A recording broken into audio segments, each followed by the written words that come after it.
Persian philosopher Rumi once wrote that the garden of your mind has no limits, the garden of your world has no limits except for in your mind. Unfortunately for me, when I was growing up, my garden was locked away from me, and I was trapped in a sunless, fallow plot. You see, when I was growing up, my parents, at the behest of my doctors, limited my physical activity, which for a 5-year-old really just means limited my fun, for fear of triggering my condition. And so when kids would come back from school and they would go outside and play together, I would be up alone in my room, reading books and just looking down at them. For example, one afternoon in suburban New Jersey, the side yard next to my house was full of sunlight, tweeting birds, and the laughter of children, which wafted up to my room, where I sat, reading the Magic School Bus for what seemed like the millionth time. I peered down at 3 kids who were running around with the ball, screaming with impish delight, and I longed to play with them. A familiar sadness welled up inside of me, and I thought, man, I should be down there too. And so I looked at Miss Frizzle's daring grin, and I resolved to myself that I would go up to my mom, and I would demand to go play outside. And so I go up to her and I say, Mom, I need to go outside. And she goes, she looks at me, and her face falls. She says, Varun, you know you can't go outside because of your heart condition. Rats. My plans had been foiled, but I'm still going to go outside. I know it. So I tell her, Mom, I want a new book from the library. And she says, yes, whatever book you want. Sometimes small victories are better than that. So when I was born with a heart condition known as Wolff-Parkinson-White syndrome, which is characterized by an extra neuron in your heart, which when activated by things such as physical activity, could lead to my heart beating at rates of 250 beats per minute, which obviously not very good. So at birth, my parents were faced with 2 choices. One, put their newborn son underneath a knife and a traumatic surgery that might have everlasting consequences, or risk having this disease hamper his life and hope that it resolves by itself later on. And so, me being their firstborn son, they didn't want to risk anything, so they just let me live on without having the surgery at that time. That didn't stop them from being super protective. So whenever my friends would invite me over to their house for sleepovers or just to hang out, the answer would always be no. And now I realize it wasn't necessarily because they didn't want me to have fun. It was more because they were afraid of what could happen if they weren't there. But of course, being 5, I didn't realize that. I just thought they hated me. I thought they didn't want me to have fun. And so I was just so angry all the time. Why does everyone else get to go outside and I have to sit here with these dumb books? All I knew was that everyone else was carefree and happy, and I was miserable and alone. But at the end of it, I did have my books. So whenever I was reading, I felt like I could see the world through other people's eyes and just learn more about what was going on outside of the confines of my room. It was like someone had given me the key to my garden, at least for a little while, and allowed me to diminish my solitude and just open up my mind. So I became 7. And at that point, my disease was expected to go away if there was no complications at the time, which gladly there weren't. And so with a lot of lobbying, I pushed my parents to sign me up for a baseball league, which was kind of compromised because baseball obviously isn't one of the more active sports, but it was what it was. And so as my confidence grew, thoughts of my disease kind of receded to the back ends of my mind, and I was able to actually make friends and go outside and be a normal kid.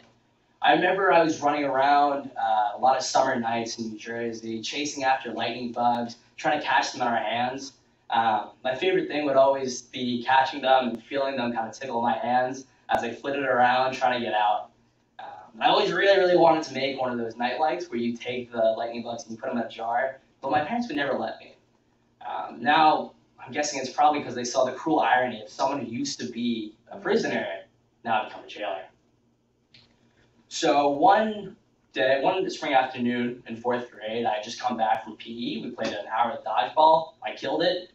Last person on my team. It was a great time. But I was walking back from the gym to the bathroom. I felt my heart beating a little funny. Just wanted to know what was going on. So I put my fingers on my neck to check my pulse.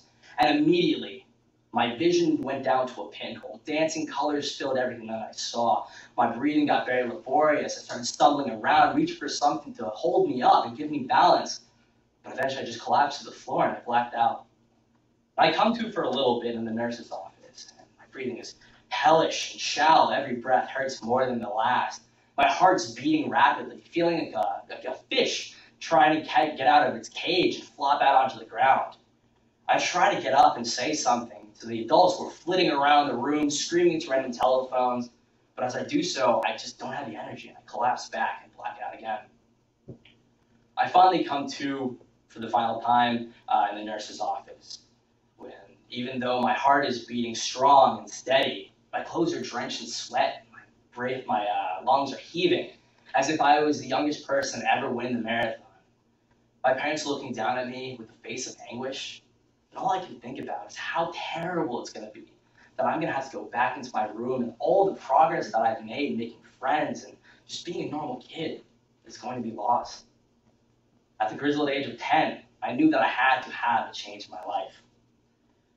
And so, sensing my anguish and talking with doctors who realized that clearly the disease was still there, we talked to cardiologists who set up a surgery for me the next month at the Children's Hospital of Philadelphia. We met with our surgeon multiple times throughout the entire process, and he really made me feel at ease.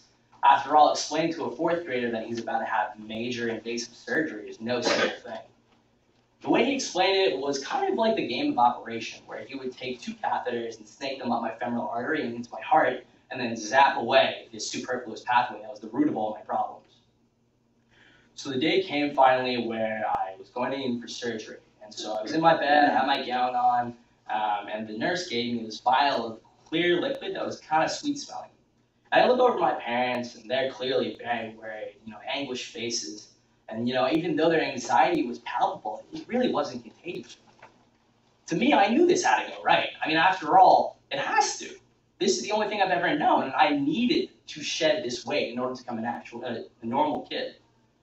And so smiling, I knocked back the vial, counted back to 10 as everything went to black. And then I woke up a few hours later. My parents were at my bedside, just anxious to see when I would wake up. Weakly I say, "Where am I?" And they grab me in their arms and hug me, just only how parents know how, especially when their kid is on an operating table. And the nurse comes by, she tells us everything went well, and I'd be able to go home that night. So about a week later, after my convalescence had ended, I was feeling fine. Just randomly woke up in July at 6, 7 a.m. to the point where the dew was still on the grass. The sun hadn't come up the entire way. Just randomly went outside. So I was barefoot, standing in this wet grass, just started walking around. This walk turned into a jog. The jog turned into a run, to the point where I was just sprinting across the yard, back and forth, just trying to go faster and faster and faster. And I loved the air just passing through my hair and all over my skin. It was really just blissful. Which was, of course, then pierced by my mom screaming at me to get back in the house right this instant, unless I hurt myself. I couldn't help but grinning as I just ran back up to her and grabbed her in my arms and smiled, even though she was scolding me and lecturing me at the time. So I just felt like a prisoner who had been given permanent amnesty. And ever since that day, I've always enjoyed every sweet second of my newfound freedom.